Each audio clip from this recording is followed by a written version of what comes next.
que por favor usen con... Ah, ya me respondió Andrea Romero. Ahí está. Como les decía, que, que tengan respeto en el chat, ¿verdad? Para poder ver bien sus comentarios y si tienen alguna duda, pues con mucho gusto se las iré resolviendo. Así que nada, ahora sí vamos a empezar. Las dos recomendaciones que les doy para esta clase es de que, como les digo, respeto y la siguiente es que apunten en su cuaderno, si es que tienen, ¿verdad? O no sé, una hojita ahí para, para poder ir anotando algunos conceptos claves que vamos a ver para que puedan, para que lo puedan repasar después. La clase de hoy es una clase magistral en la cual vamos a tocar el tema de los organelos y de la célula. Entonces, el tema principal de esta clase es células. Vamos a ver los tipos de células, cuáles son sus características principales y posteriormente pues vamos a ir viendo cuál es la función de los diferentes organelos y qué es en sí un organelo. Entonces, más o menos de eso va a ir la clase hoy. Entonces, cada vez que vayamos avanzando en los conceptos, ustedes pueden ir ahí dejando sus preguntas o si algo no les quedó muy claro, pues con mucho, como les digo, con mucho gusto lo vamos a ir resolviendo. La idea de esta clase es de que ustedes se lleven la noción básica de qué son las células, los tipos de células y sobre todo que puedan definir con palabras simples cuáles son las funciones de los organelos, de las células, ¿verdad? Entonces, como les digo, ahora sí vamos a empezar. Entonces, para empezar, vengo con una pregunta que es, ¿cuáles son las características comunes de todas las células? Vamos a partir con esta pregunta para luego para poder irla desglosando, ¿verdad? Y que ustedes puedan tener una noción básica de cuáles son las características generales de las células. Entonces no sé si en el chat ustedes podrían ponerme si tienen alguna idea de cuáles son las características que tienen en común todas las células.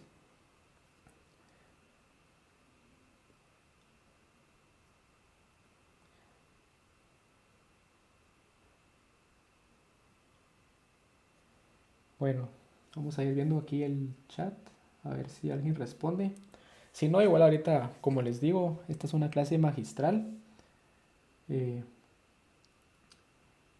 es una clase magistral para Elvin dice, ¿transmitirás pantalla o solo voz? Sí estoy transmitiendo pantalla. No sé si no lo puedes ver bien, pero aquí se supone que sí estoy transmitiendo pantalla. Entonces, como les decía, las células tienen, independientemente de que sean células eucariotas o células procariotas, o que sean células animales o que sean células vegetales, todas las células tienen tres características que son muy importantes y que tienen en común, ¿verdad? Entonces, Alejandra Gálvez pone que una célula siempre proviene de otra existente. Muy bien, esas son las bases de la teoría celular, de las cuales pues Sean y Virchow son los padres. Entonces, Alan Francisco dice que comparten una estructura básica común. Entonces, muy bien, gracias por interactuar, ¿verdad? De eso se trata esta clase, que podamos ir interactuando con ustedes. Entonces, como les digo, las comunas, ahí está, dijeron una que Stephanie Piedrasanta, muy bien. Entonces, una de estas características comunes que tenemos es la membrana plasmática, como pusieron ahí. Entonces, la membrana plasmática, no importa si ustedes están en una célula eucariótica o una célula procariótica, todas las células deben de tener membrana plasmática. Y la membrana plasmática es una bicapa de fosfolípidos que tienen una cabeza polar y tienen unas colas de ácidos grasos, ¿verdad? Entonces se dice que la cabeza es hidrófila, es decir, que es afín al agua. y una base no hidrofóbica, perdón, que la base de los ácidos grasos es hidrófoba, en el sentido de que no es permeable al agua, ¿verdad? Entonces, todas las células están protegidas por una membrana plasmática.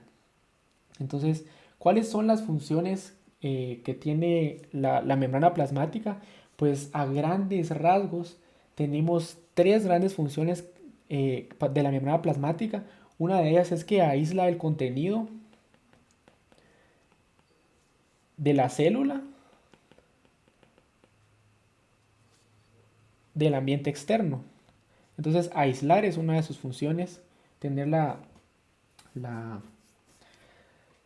la célula debe estar aislada a través de la membrana plasmática. También regula el flujo de entrada. Entonces, regula in and out. Es decir, regula todo lo que entra y todo lo que sale de la célula. Por eso es de que está aquí la membrana como se las dibujo. Entonces, digamos, cualquier cosa que quiera entrar, pues lo que va a hacer esta membrana es no permitir que pase, ¿verdad? Y por último, eh, también permite que la célula se relacione con las células de su entorno. Entonces, relacionarse con células del entorno. Ahí Daniela Gómez pregunta, bueno, vamos a seguir. Eh, sí, esa respuesta está bien. Entonces, como les digo, membrana plasmática, eso tienen que tenerlo muy en claro. Todas las células tienen membrana plasmática.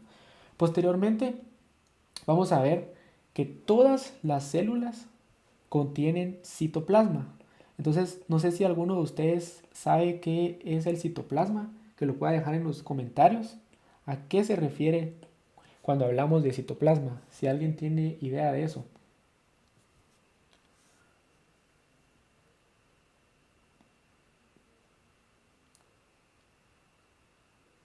Vamos a ver aquí en los comentarios. A ver si alguien, si alguien sabe. Bueno, no hay comentarios. Bueno, como les digo, está bien si no lo saben ahorita, pero pues ya para después es importante que lo aprendan. Entonces el citoplasma al final lo que es, les voy a dibujar aquí una célula. Eh, es la parte de la célula que rodea al núcleo, dice Alan Francisco. Muy bien.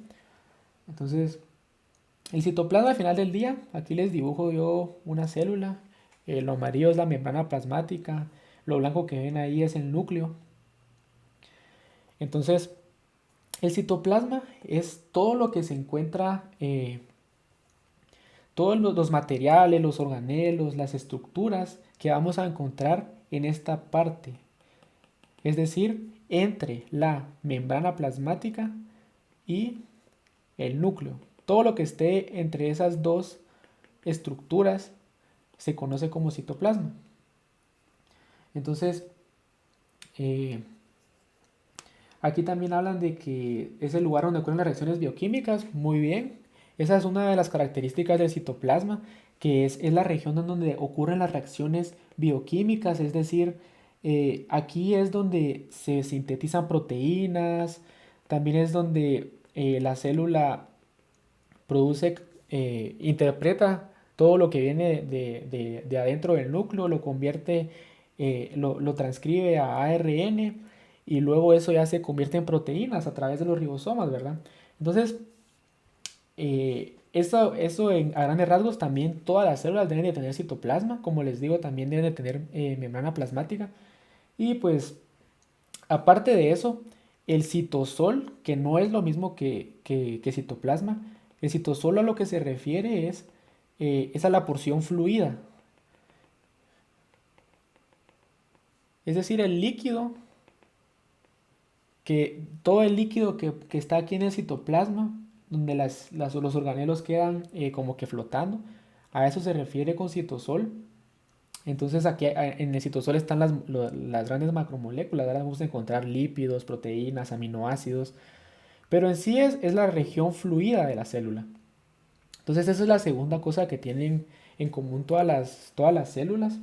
Por otro lado, también y como tercer punto, tenemos que todas las células, aquí habían puesto que ustedes habían dicho de que tenían, todas las células tienen núcleo, pero no. Todas las células lo que tienen es material genético. Lo tienen en forma de ADN o en forma de ARN. Entonces el ADN se refiere al ácido desoxirribonucleico, que a grandes rasgos es donde es la forma en la que nuestras células almacenan todo el material genético. Y al final del día, pues es como, esto es lo que nos heredan nuestros padres. Aquí viene toda esa información, ¿verdad? Y luego el ARN también, todas las células, ya sea que pueden ser, le damos un ejemplo de ellas, es los virus que pueden ser ARN. Entonces, igual las células eucarióticas tienen ARN porque su ADN lo transcriben a ARN para que eso luego se pueda convertir en proteínas. Entonces, esos son los tres elementos que podemos ver nosotros a grandes rasgos que tienen en común todas las células. Entonces, como les dije, membrana plasmática. Número 2, tenemos el citoplasma. Y número 3, pues el ARN o ADN, ¿verdad? Esas son las tres características principales que ustedes deben ver en todas las células. Ya después de eso, eh, podemos pasar a empezar a definir las diferencias entre un tipo de célula y otra. Entonces tenemos que las células pueden ser o eucarióticas y también pueden ser células procariotas. Esto más o menos ya lo habíamos hablado en la clase pasada, pero siempre es importante verlo desde un punto de vista como que de lo más básico a lo más complejo para que ustedes puedan ir asociando, ¿verdad? Como les digo, las células eucariotas al final, como su nombre lo indica, una de sus características es de que tienen un núcleo. Eu significa verdadero, entonces tienen un núcleo verdadero. Y las células procariotas no tienen núcleo porque pro significa antes del núcleo.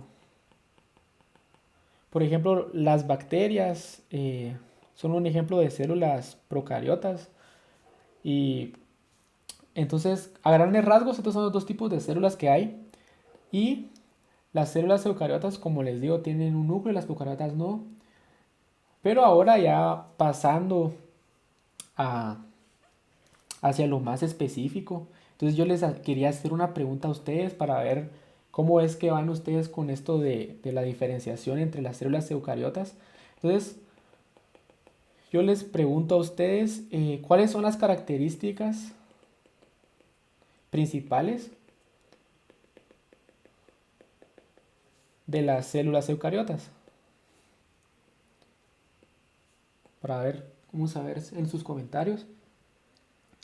Entonces vamos a ir viendo cada una de las características que tienen estas células, que es importante que ustedes conozcan y que conozcan de cómo están conformadas, porque regularmente siempre les van a preguntar para qué sirve cada organelo, ¿verdad? ¿Qué es lo que vamos a ver a continuación? Entonces, para empezar, lo más importante es definir qué es un organelo. Un organelo lo que es al final del día es una estructura cerrada que está dentro de membranas. Esta es una estructura cerrada dentro de membranas que realizan funciones específicas dentro de la célula.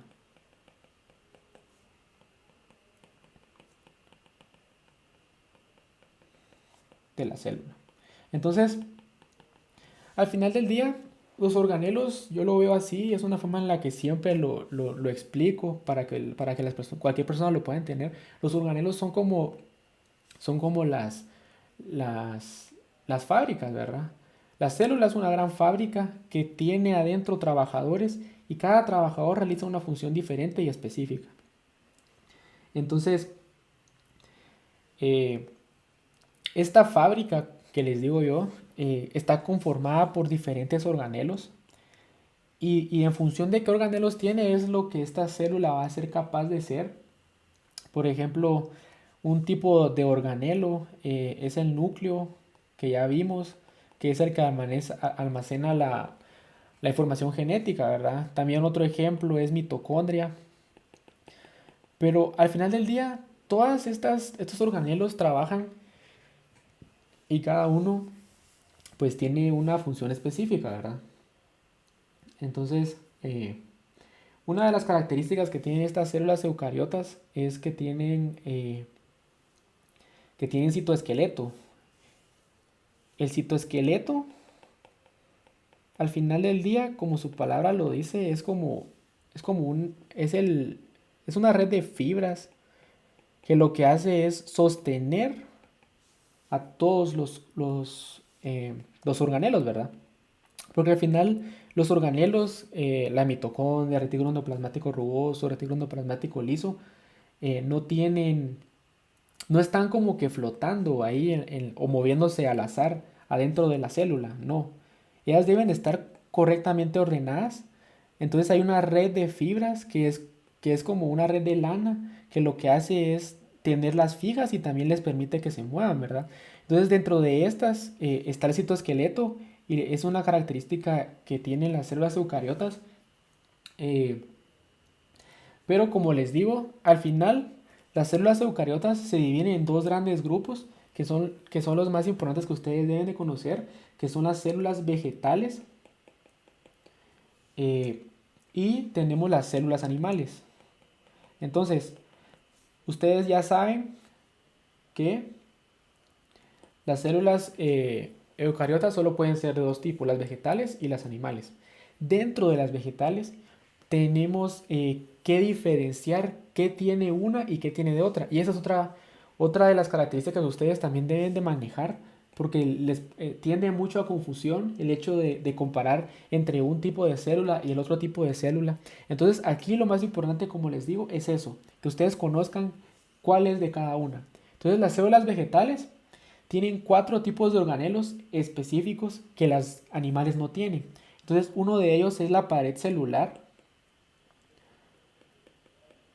que es una estructura rígida, que aquí se las dibujo, que está en las células vegetales.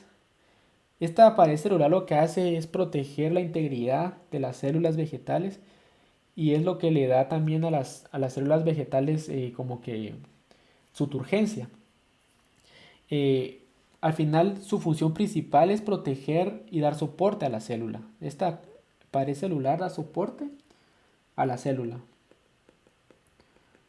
De ahí las células vegetales tienen cloroplastos. Los cloroplastos son un organelo que en la célula vegetal lo que hace es que sirve para la fotosíntesis. Es una de sus funciones pues, principales que tiene. De ahí también tienen plástidos.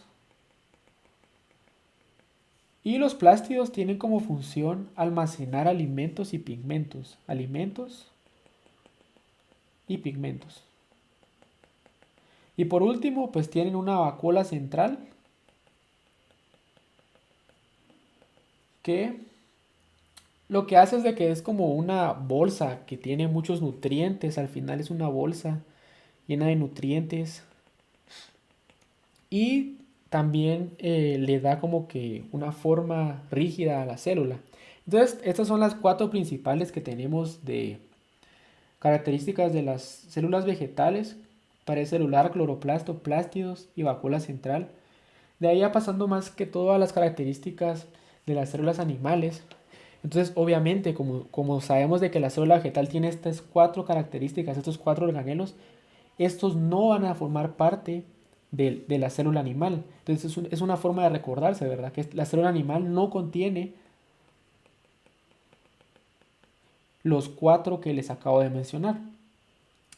Entonces, partiendo de ahí, una de las diferencias entre la célula vegetal y animal, ¿qué es lo que tiene la animal que no tiene la vegetal? Obviamente la animal no tiene los 4 que les acabo de mencionar, pero eh, la diferencia principal es de que las células animales tienen un organelo que se llama centriolo. Entonces, La función del centriolo la podemos ver sobre todo cuando estamos hablando de mitosis, la división celular. Entonces no sé si se recuerdan, pero también lo habíamos visto de que cuando se están separando, perdón, aquí se los dibujé mal, cuando la célula está a punto de dividirse, entonces los cromosomas se ponen en el centro de la célula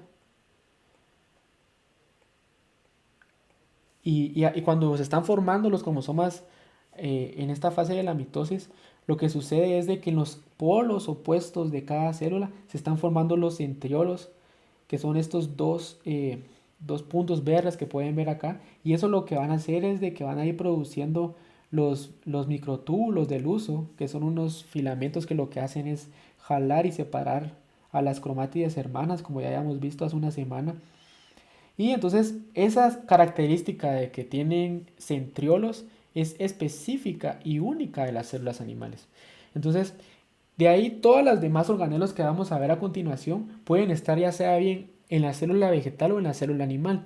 No hay una diferencia. Digamos, la célula vegetal puede tener un núcleo, puede tener, también puede tener membrana y todos los tipos de organelos que vamos a ver a continuación pueden estar en cualquiera de las dos.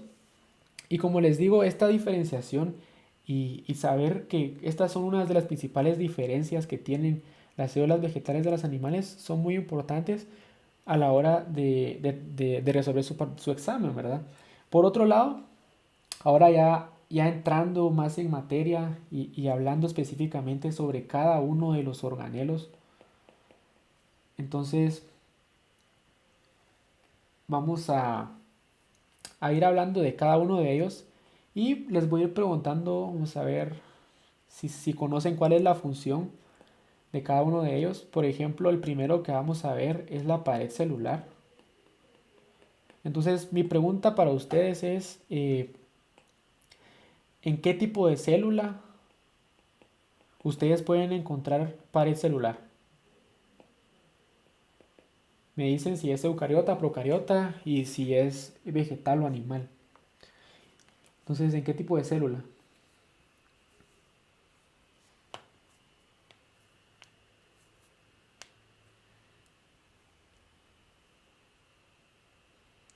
Vamos a ver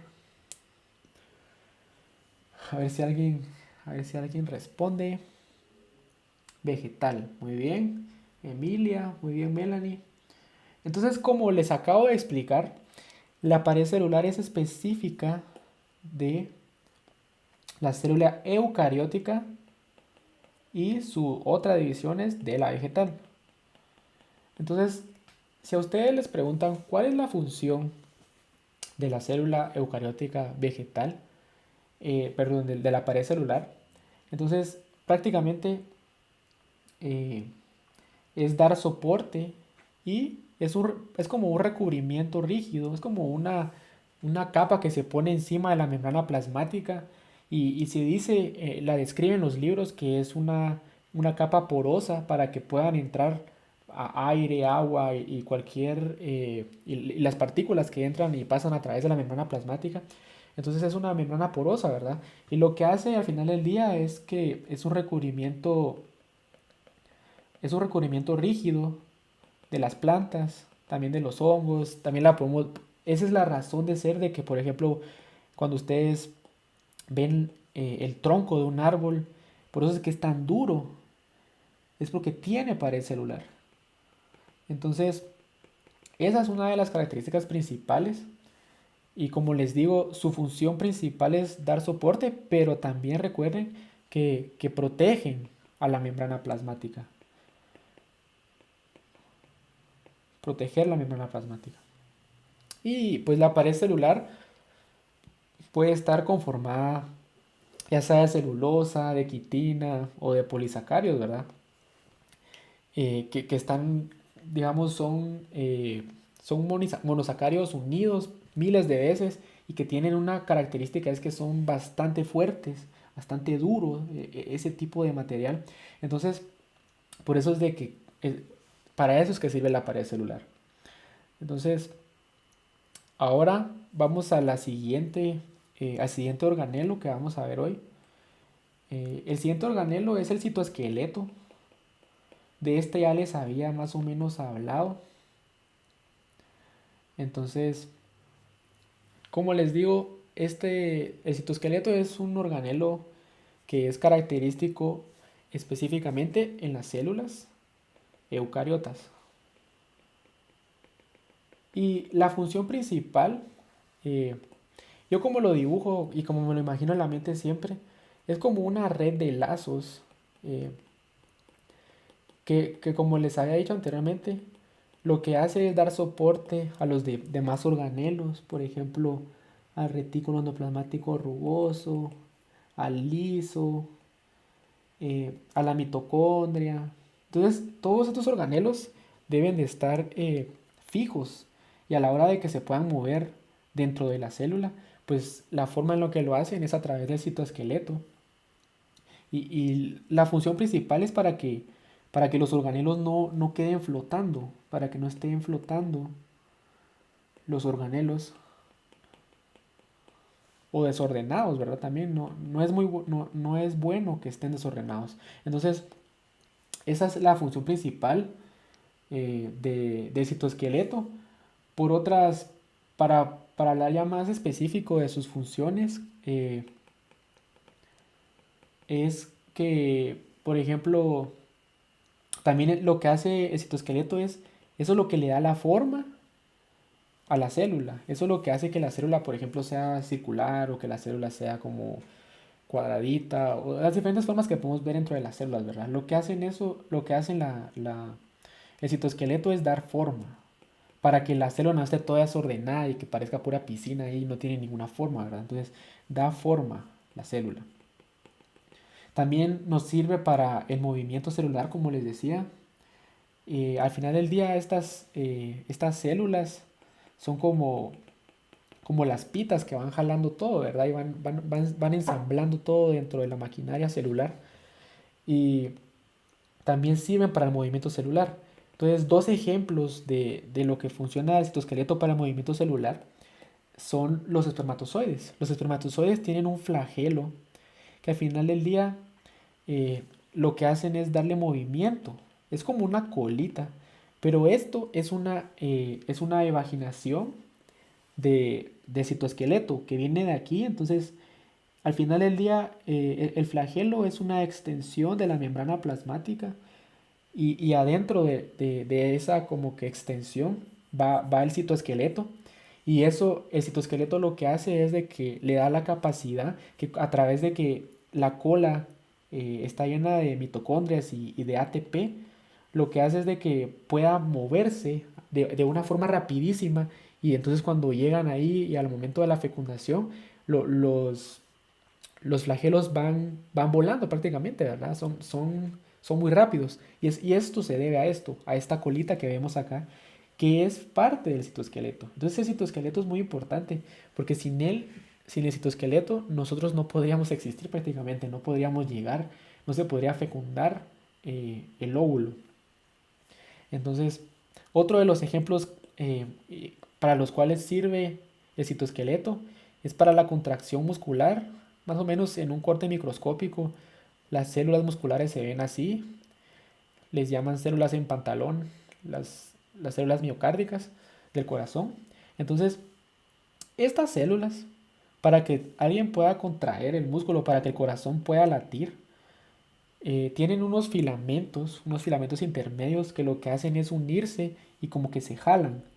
Entonces estos filamentos intermedios se intersectan así y al final cuando llega calcio a los músculos activa esta interacción, entonces como que se contrae, ¿verdad? Eso es lo que permite la contracción muscular. Y eso se debe también a que estas células pues poseen citoesqueleto. Como les digo, sin el citoesqueleto sería muy difícil que pudiéramos tener vida como la conocemos, porque sí tiene funciones bastante importantes a nivel celular. Y nosotros como todo lo vemos a nivel macro, no estamos viendo cómo sucede todo esto, pero esto es realmente todo lo que nosotros tenemos adentro y nos ha tomado muchos años de evolución poder llegar a ir fabricando estos organelos porque las primeras células que habían, pues como vimos, eran las procariotas. Se dice, y hay una teoría que establece de que después de esto fue que surgieron las células eucariotas. Entonces ahí vamos viendo cómo es que se comporta la célula. Otra de las funciones que podemos ver en el citoesqueleto, que es la tercera, son los movimientos de los organelos. Entonces, aquí los organelos se van moviendo de un lugar a otro de la célula, como les digo, podemos hablar de retículo endoplasmático, la mitocondria. Entonces, adentro de la célula y a través del citoesqueleto es como que están conectados, son como pitas. Ustedes imagínense que el citoesqueleto son pitas y que los organelos es la ropa. Entonces, eso se va moviendo en función de cómo se mueven las pitas, ¿verdad? Porque la célula es una cosa muy ordenada y eso es una de las cosas que más me encantan a mí de la biología, porque nos explica cómo funciona una cosa tan pequeña como una célula que mide menos de una micra, que es una millonésima de metro. O sea, es algo completamente pequeño, como un punto, y nosotros tenemos muchos millones de esas células y esa es la clave para que nosotros seamos los seres multicelulares que somos, ¿verdad? Pero como les digo, ahorita se mira como muy sencillo todo esto, pero esto tomó años de investigación, tomó años de observación y de experimentación a través del método científico para poder llegar a conocer todo esto, ¿verdad? Otra de las funciones que podemos encontrar y que también ya se las había mencionado más o menos es que el citoesqueleto es clave para la división celular porque como les dije va jalando los cromosomas, las cromátides hermanas, la va jalando a cada extremo a cada polo opuesto de la célula y es a través pues de eso, ¿verdad? Del citoesqueleto. Lo va jalando y va separando. En la anafase la separa completamente. Entonces, esas son una de las funciones. También en la citocinesis, cuando ustedes se recuerdan cuando se separan las dos células hija, para que eso se separe, son unos filamentos intermedios los que se ponen aquí en medio y son unas extensiones del citoesqueleto lo que, lo que produce que se pueda separar y que podamos tener como resultado dos células hijas. Entonces, como les digo, el citoesqueleto es un organelo bastante profundo de estudiar, tiene muchas funciones y es un organelo que muchas veces no lo aprendemos o no lo conocemos, pero es muy importante. Otra función que tiene el citoesqueleto es de que también se forman de aquí los cilios y, y los flagelos. Entonces, un cilio al final del día es como una pestañita. Incluso cilio en latín significa pestañas. Entonces al final es como las pestañas del ojo, lo que es un cilio. Y lo que hacen es de que estos se van moviendo eh, en forma paralela a la membrana plasmática. Es decir, moverse de forma paralela significa de que si la membrana plasmática, bueno, vamos a dibujar acá, va para el lado derecho, los cilios, que son unos pelitos, pues van a ir en la misma dirección. Van a ir de forma paralela. Entonces, ¿cuál es un ejemplo de cilios y en dónde los podemos encontrar? Hay muchas regiones del cuerpo, como les digo, donde se pueden encontrar, pero una de las regiones más características para encontrar cilios es el aparato respiratorio, específicamente en la tráquea. Entonces aquí hay unos pelitos en el epitelio de la tráquea, que son las células de la tráquea, ¿verdad? Que están así. Entonces, y tienen unos pelitos que les estoy dibujando acá. Estos pelitos son los cilios. ¿Qué es lo que hace un cilio?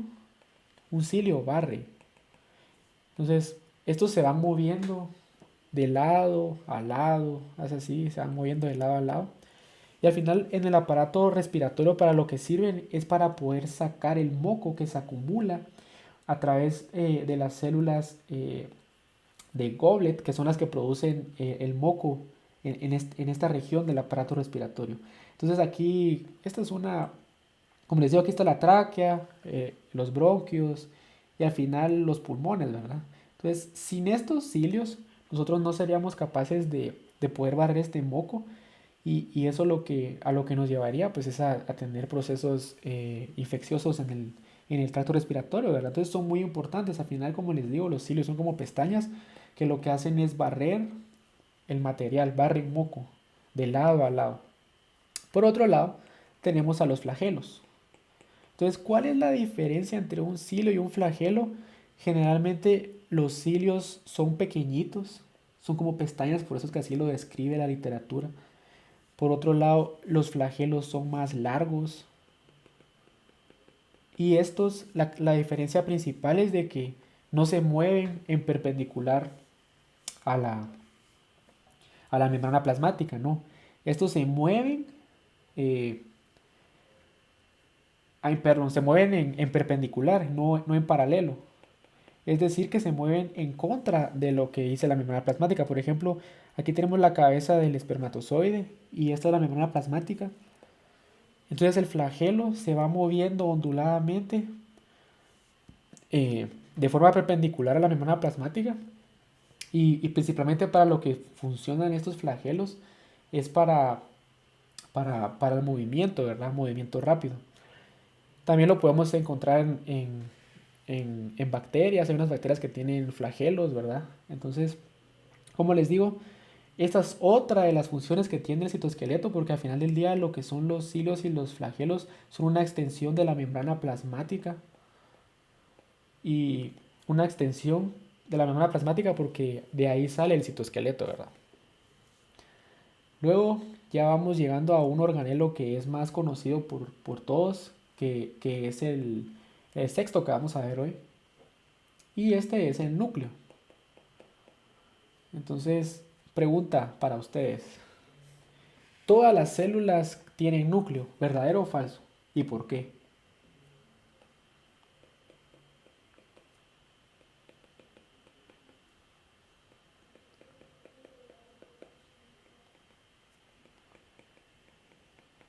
Vamos a ver aquí los comentarios.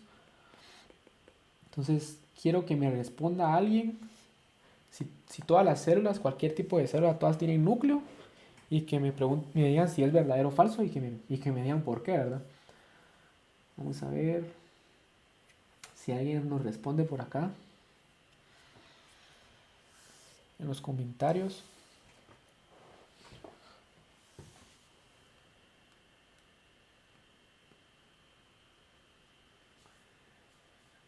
Falso.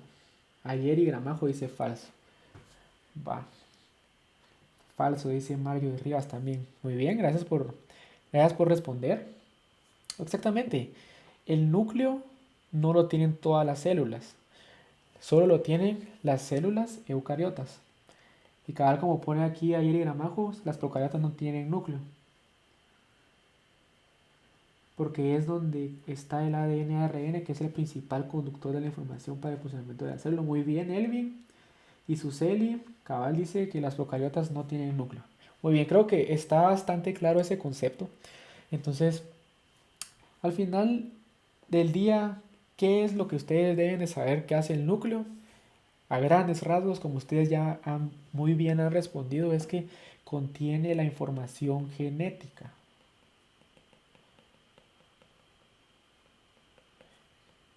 de la célula. Entonces, ahora bien, esto a veces suena como que muy repetitivo y que parece que todos lo sabemos, pero al ser algo que parece ser tan obvio, no es así de, así de obvio, ¿verdad? Aquí les voy a dibujar un núcleo, aquí adentrito. Entonces, al final del día, qué es lo que contiene? Contiene ADN y el ADN es como, yo lo veo así, es como la receta de cocina. Entonces, contiene a través de las bases nitrogenadas y que están contenidas en los genes y en los cromosomas. Aquí tenemos toda la información que va a ser heredada de madre a hija, de célula madre a célula hija. Y pues se da por un proceso bastante complejo en el cual el ADN debe ser, luego que se desenrolla, hay unas enzimas implicadas en esto, que es la licasa, que va cortando ahí, va abriendo los pares de bases. Y como les digo, es un proceso bastante complicado, Pero al final del día lo que ustedes deben de manejar es de que el núcleo en sí contiene la información genética, que esta información genética está contenida en ADN, luego este ADN se transforma en ARN y de ARN pasa a proteína. Y esa es la premisa básica de la biología celular. Entonces, luego de que ya sabemos eso, aparte de eso, el núcleo tiene tres partes importantes que las voy a ir dibujando acá. Acá en amarillo les voy a poner la envoltura nuclear. Y al final la envoltura nuclear es como una membrana que aísla todo el material genético adentro pues, del núcleo, lo encapsula. Y esto sirve pues para poder tener un compartimiento aparte de los organelos que están en el citoplasma y para que nuestra información genética no se vea alterada, ¿verdad? De ahí también tenemos otro componente que es la cromatina. La cromatina le pusieron así porque cromo significa color. Es decir, que cuando los primeros microscopistas y biólogos empezaron a investigar qué era el núcleo y qué había ahí en el ADN, entonces ellos veían como que muchos puntos colorados, de color como que oscuro. Entonces le pusieron cromatina. Pero al final de todo, la cromatina es la información genética. Así es como se ven los cromosomas, ¿verdad? Dentro de la célula. Entonces, al final del día eso es lo que es la, la cromatina, ¿verdad? Está conformado por dos cosas importantes. Está conformado por ADN más proteínas.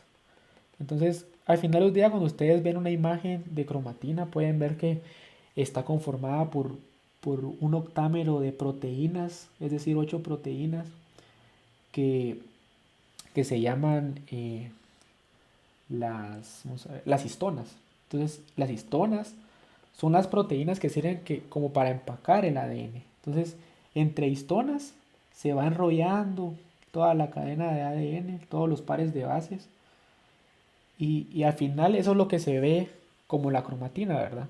Entonces, como les digo, ese es el tercer componente importante.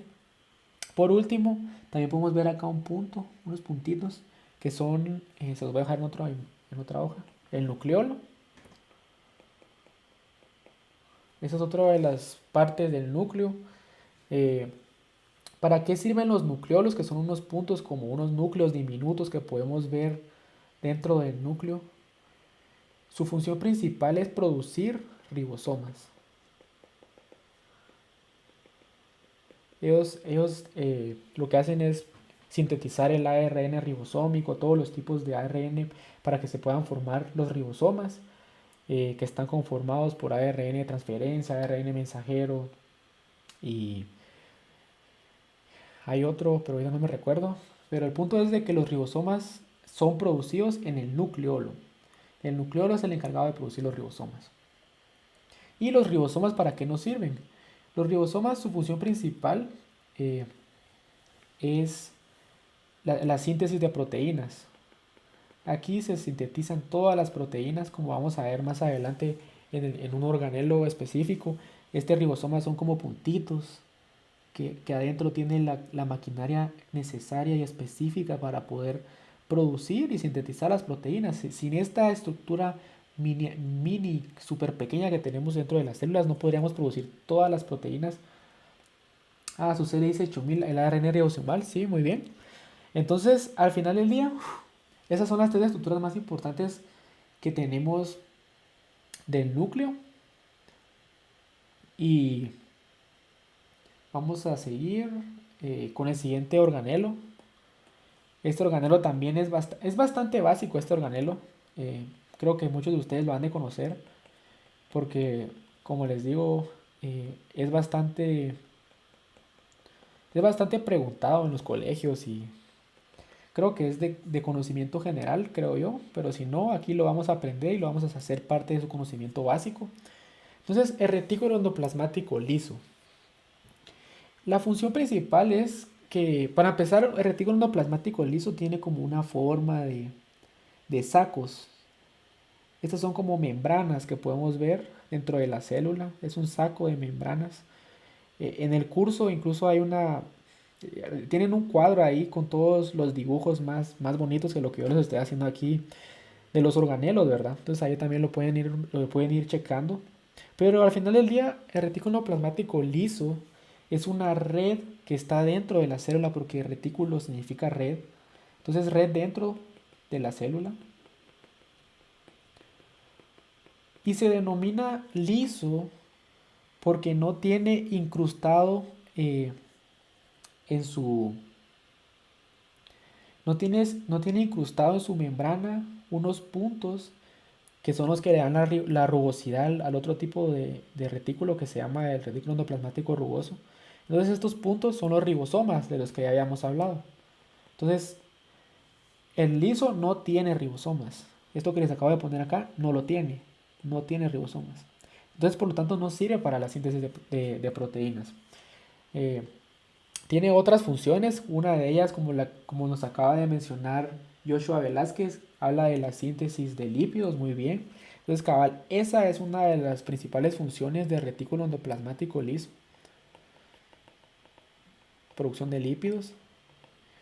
¿Como cuáles? Por ejemplo, a veces esta también es una pregunta como que en qué órgano ustedes pueden encontrar retículo endoplasmático liso. Pues en las gónadas de los humanos, en los testículos, ahí para que se produzcan las hormonas esteroideas, las células de Leydig, que son las encargadas de producir testosterona y todo este tipo de hormonas en los hombres. Entonces necesitan tener mucha cantidad de retículo endoplasmático liso para poder producir las hormonas esteroideas como la testosterona. Y en las gónadas de las mujeres, como en los ovarios, ahí dentro de esas células también podemos tener mucho retículo endoplasmático liso, porque igual sirve para producir estrógeno, progesterona, que son unas hormonas encargadas que van variando a lo largo del ciclo menstrual. Entonces, también aquí su Chomel dice muy bien en el hígado, también lo podemos encontrar. Y ahorita les voy a dar un dato que es bastante importante. Eh, como les digo, la producción de lípidos, sobre todo en órganos reproductores, ya sea de hombres o de mujeres. Y por otro lado, en el hígado tiene una función muy importante porque el hígado, que si no saben cómo es, se los voy a dibujar acá. Tenemos el hígado. Entonces adentro del hígado tenemos mucho retículo endoplasmático liso porque el hígado sirve para desintoxicar eh, el daño que produce, por ejemplo, el alcohol. El alcohol se metaboliza aquí a nivel hepático y los residuos del alcohol son sumamente tóxicos. Entonces, por eso es de que el hígado tiene mucho retículo endoplasmático liso. Entonces, todos los desechos que puedan llegar a consumir las personas de alcohol se van a ir a este organelo y prácticamente es como que lo limpia y desintoxica el hígado para que nuestro hígado, porque nuestro hígado no puede estar lleno completamente de toxinas, porque si no deja de funcionar, ¿verdad? También se encarga de depurar, por ejemplo, los subproductos metabólicos. Uno de ellos es el amonio, que si se eleva demasiado, pues es tóxico para el organismo. Y entre muchos otros. Tiene una función importantísima. También para el metabolismo de fármacos, de la aspirina, del ibuprofeno, todo lo que ustedes consuman que se vaya a metabolizar por vía hepática, va a irse a hígado. Y Elmin Damián también da un dato importante que ahorita íbamos a mencionar. En el músculo esquelético, es decir, en todos los músculos, para que se muevan los músculos ya hayamos mencionado que necesitamos la presencia de calcio. Este es un ion que sirve mucho, un catión, perdón, que sirve bastante para la contracción muscular.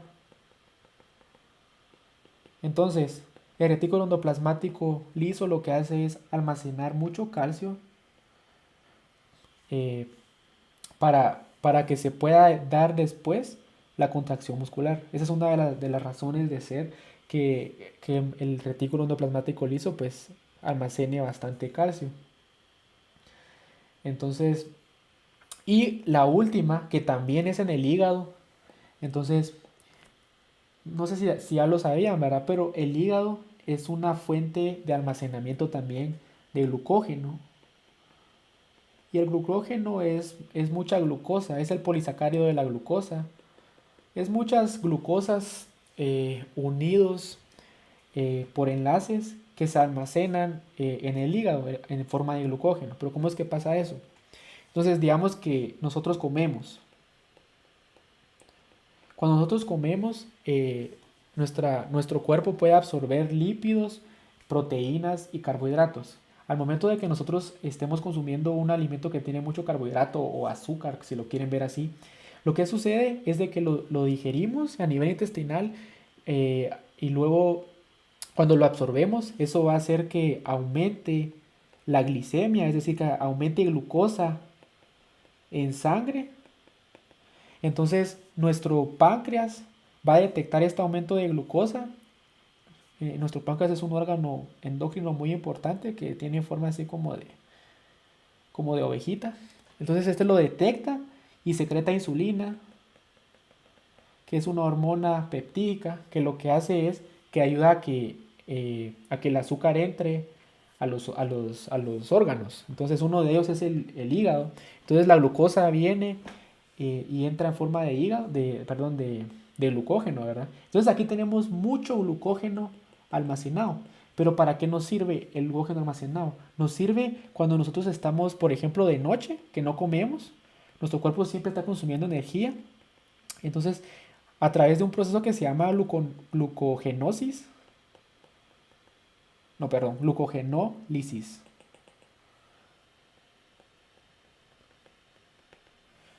Entonces, el glucógeno se va a partir en pedacitos, en monosacáridos. Se va a convertir de glucógeno a glucosa.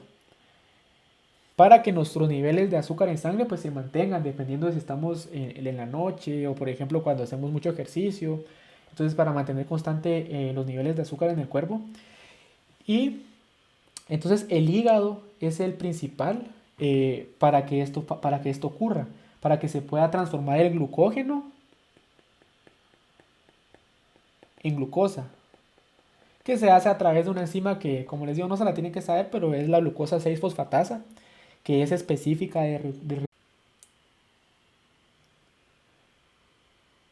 creo que ahorita ya se estaba. Mira, ahorita.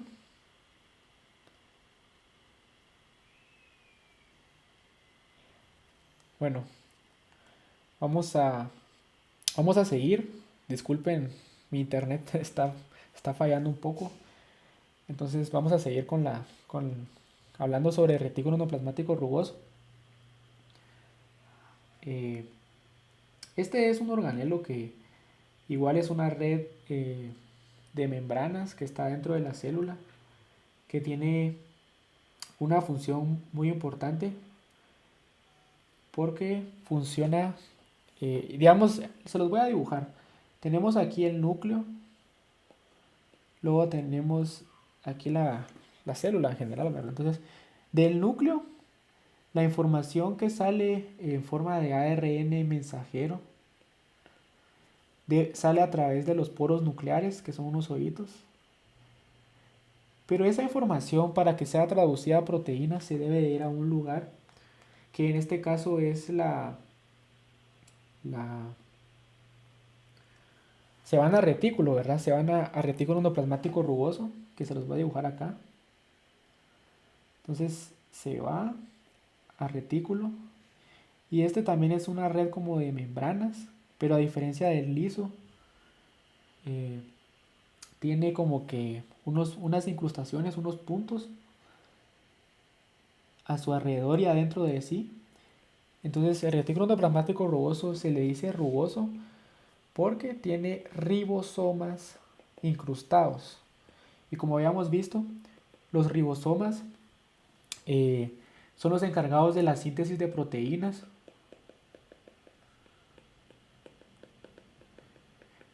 Y esa es la función principal que tiene el retículo endoplasmático rugoso. Sirve para poder sintetizar las proteínas, por ejemplo, las enzimas digestivas se producen acá. Entonces, un ejemplo de dónde podemos encontrar retículo endoplasmático rugoso de nuevo, lo podemos ver en páncreas, porque páncreas produce las enzimas que digieren de la comida, de lo que nosotros comemos, ¿verdad? Por ejemplo, la lipasa, la, la proteasa, la amilasa también. Entonces, al final del día, si no tuviéramos retículo endoplasmático rugoso, no podríamos generar este tipo de proteínas que son las enzimas. También las hormonas proteicas, una de ellas es la insulina.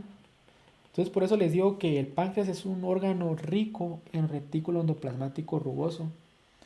Pero al final del día, la mayoría de las células del cuerpo contienen esto porque tienen que ser capaces de sintetizar sus propias proteínas para poder funcionar correctamente. Entonces, ya casi vamos terminando. Vamos a ver dos organelos más. Uno de ellos es el aparato de Golgi.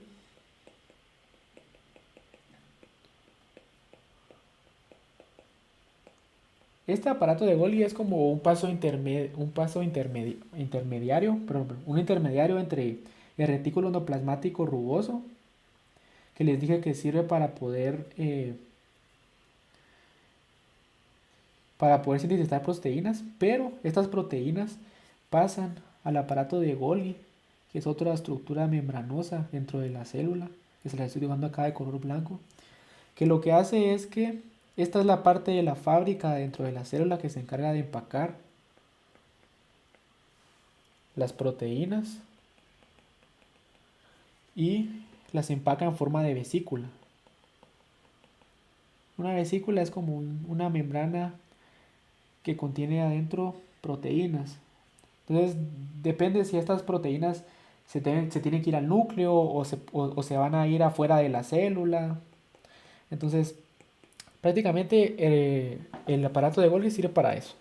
Para empacar proteínas en forma de vesícula. También contiene unas proteínas, unas enzimas que se llaman chaperonas y sirven para poder controlar la calidad, ¿verdad? Porque muchas veces las proteínas que se sintetizan acá en el retículo endoplasmático rugoso vienen defectuosas, entonces tienen alguna alteración o tienen alguna mutación. Entonces lo que hacen estas enzimas dentro del aparato de Golgi es poder corregir esos errores, ¿verdad? Y si en dado caso no funciona, pues descartan esa proteína. Entonces, ese es otro de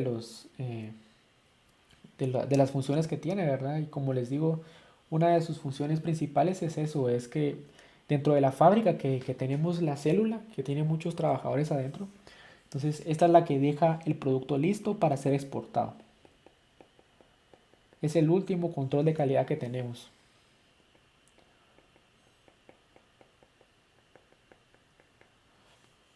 Y ya por último, vamos a ver el último organelo del día, que ya casi que abarcamos muchos de los cuales ustedes deben de conocer.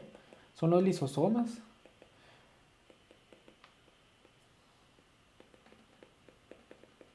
De la célula, porque él contiene dentro de sí enzimas digestivas intracelulares.